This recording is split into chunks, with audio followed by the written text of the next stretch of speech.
नमस्कार दोस्तों, मैं एक्स चंद्रशेखर उगले आपका अपने Shani share market YouTube channel में स्वागत करता हूँ। हम देखेंगे स्टॉक वाच सीरीज मतलब एक स्टॉक बंधन बैंक जो कोरोना के बाद कंटिन्यूअसली डाउन ट्रेंड में रहा, वो अप ट्रेंड में आया ही नहीं। तो उसमें अब कुछ मुझे बाइंग नजर आती है, तो वो मैं आपको दिखाना चाहता हूँ। ये एजुकेशन पर्पज से वीडियो है, कोई बाय और सेल का रिकमेंडेशन नहीं। तो बाय और सेल आप अपने खुद की डिसीजन ले सकते हैं। आपका फाइनेंशियल एडवाइजर से आप कंसल्ट कर सकते हैं। ये है बंधन बैंक। मैक्सिमम लोग इसको जानते हैं। इसका अगर पी रेशियो देखो तो 12 है, प्राइस टू बुक रेशियो 1.58 है। ये स्मॉल कैप है। 31,000 करोड़ का इसका कैपिटल है। और इसका 1 ईयर रिटर्न्स देखोगे तो आपको पता चलेगा निगेटिव है। 1 मंथ रिटर्न देखोगे तो भी 5.77, और 5 ईयर का रिटर्न्स देखोगे तो आपको -55 नज़र आएगा। तो इसलिए इसको सिलेक्ट कर रहा हूँ, लेकिन केवल एक ही क्राइटेरिया पे हम भरोसा नहीं करते। इसका इनकम देखना बहुत ज़रूरी है। अगर इंडस्ट्रियल रेवेन्यू ग्रोथ देखोगे तो ये इंडस्ट्री से ज़्यादा है। इसका मार्केट शेयर भी जो इनकम है उसमें बैंकिंग सेक्टर में उसका इसका मार्केट रेट भी इंडस्ट्रियल टोटल इंडस्ट्री का ग्रोथ है उसमें इसका ज़्यादा है।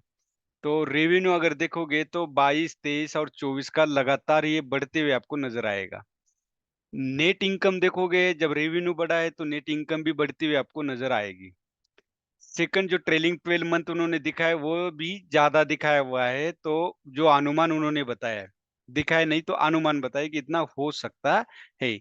ईपीएस अर्निंग पर शेयर जो है वो भी बढ़ते हुए हमें नजर आता है। तो ये हो गया। अब बैलेंस शीट में अगर हम यहाँ देखते हैं तो उसमें क्या देखना चाहिए, हमारी करंट एसेट और non current asset compare with the current liabilities and non current liabilities. अगर यहाँ हम देखते हैं तो करंट एसेट और करंट लायबिलिटीज में फर्क नजर आता है। करंट लायबिलिटीज 1.1 लाख 8,000, ये क्या है, करंट लायबिलिटीज बैंकिंग की ज्यादा होती है। उसका कारण क्योंकि ये दूसरे से पैसा लेकर के लोन पे देते हैं, तो उनका बिजनेस ये है इसीलिए।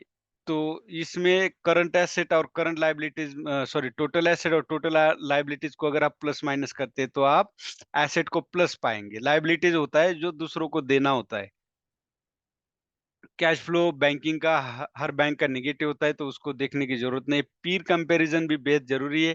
कल मैंने एक्सिस बैंक दिया था, उसका 13.79 है और बंधन बैंक का 13.91 प्राइस टू अर्निंग रेशियो है। पी रेशियो जितना कम होगा उतना अच्छा होगा, और प्राइस टू बुक रेशियो इसका 1.58 है। मतलब हम कितना गुना पैसा पे कर रहे हैं। अगर ये 1 रुपए की चीज है तो हम 1.58 रुपीज इसको पे कर रहे हैं, मतलब 1.5 रुपए तकरीबन हम दे रहे हैं। उसी तरह एक्सिस का हम दुगुना प्राइस टू बुक रेशियो नजर आता है। तो मैंने एक्सिस बैंक की भी बाइंग के लिए दी है, क्योंकि ब्रेकआउट के बाद वो जो प्रीवियस रेजिस्टेंस बना था वो अभी सपोर्ट का काम करेगा और वहां पे सपोर्ट ले सकता है। वरना अगर वहां से अगर डाउन भी आती है तो आपका स्टॉप लॉस छोटा होगा। हमेशा एंट्री इसी तरह करनी है।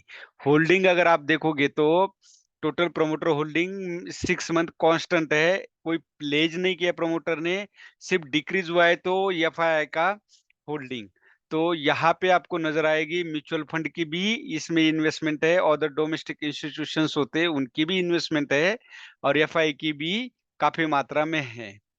तो ये भी ठीक है। अभी एफआई डीआई होना बेहद जरूरी क्यों है, क्योंकि उनके पास एक्सपर्ट्स होते हैं, उनका जो एनालिसिस होता है वो अच्छा होता है। सिर्फ हमें क्या देखना है कि इंट्री एग्जिट ठीक है कि नहीं, और बाकी डाटा तो हमने चेक कर ही लिया। इनकम हो या बैलेंस शीट हो या पीर कंपैरिजन हो या होल्डिंग हो, एवरीथिंग पॉजिटिव है। अगर हम टेक्निकली देखा जाए तो आपको यहाँ नजर आएगा, ये कोरोना में यहाँ से ये स्टॉक बैंक का स्टॉक जो था लो लगाया था 155, और अब लगाया था 170। यहाँ से जब एक अपसाइड मूवमेंट दी उसके बाद ये स्टॉक आप यहाँ से लगातार देख सकते हो। 11 जनवरी 21 से आज कम से कम 3.5 साल होने जा रहे हैं, ये लगातार डाउन ट्रेंड में है। और वॉल्यूम अगर आप देखोगे, कंपेयर करोगे, यहाँ से वॉल्यूम अगर कंपेयर करते हो ग्रीन वॉल्यूम, तो आपको पता चलेगा सबसे ज्यादा वॉल्यूम अब इस 3.5 साल में इस वीक में आया हुआ है। यहाँ पे देखोगे तो ये डब्ल्यू पैटर्न है। यहाँ से एक ड्रैगन फ्लाई डोजी बनी थी डब्ल्यू पैटर्न में, और इसको अब ब्रेक किया है प्राइस कैंडल ने, वो भी मारूबाजू कैंडल ने, फुल्ली बुलिश कैंडल है। अगर डेली में हम देखना चाहे तो आपको पता चलेगा गैप अप ओपन हुआ है। ये देख सकते हो, ये गैप अप ओपन हुआ है। ये जो मैंने रिस्क रिवार्ड रेशियो कहा, ये एक टूल्स यूज किया है, इससे आपको पता चलेगा। अगर फर्स्ट टारगेट आप यूज करते हो तो 1:1 रिस्क रिवार्ड रेशियो रहेगा, लेकिन सेकंड टारगेट अगर आप लेते हो तो आपको यहाँ पता चलेगा 1:2.88, मतलब 1:2.5।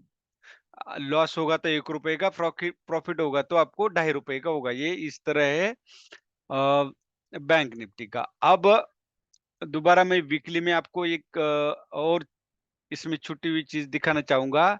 थोड़ा-सा रेजिस्टेंस अगर लेगा तो इस ट्रेंड लाइन पे ले सकता है, लेकिन मेरा मानना है ये बॉटम तय कर लिया है। तो यहाँ से अभी अपसाइड मूवमेंट इसकी शुरू, जहाँ तक मुझे लगता है, हो गई है। हो सकता है कि प्रिडिक्शन गलत हो सकता है, क्यों? क्योंकि मार्केट है, भाव भगवानचे, हम तो सिर्फ अनुमान लगा रहे, वॉल्यूम और प्राइस कैंडल और जो उसकी हिस्ट्री है वो काफ़ी 3.5 साल से अगर देखा जाए तो ये कंपनी ठीक होने की वजह होते हुए, इसका प्रॉफिट होते हुए, प्रॉफिट में ग्रोथ होते हुए भी ये डाउन ट्रेंड में ही रही। तो अब यहाँ पे देखोगे तो वन डे में डबल बॉटम भी इसने फाइंड किया है, बनाया हुआ है। तो ये अपसाइड जाना चाहिए, मेरे अनुमान के अनुसार, जो मेरा एनालिसिस है, आज आज तक का जो एक्सपीरियंस है, उस हिसाब से बोल रहा हूँ। ये video only for education purpose से, कोई बाय सेल रिकमेंडेशन नहीं है। वीडियो अगर आपको अच्छा लगता है तो आप इसको लाइक, शेयर और सब्सक्राइब ज़रूर कीजिए, जिससे कि और हमें प्रोत्साहन मिलता है आगे वीडियोज़ बनाने के लिए। धन्यवाद। जय हिंद, जय भारत।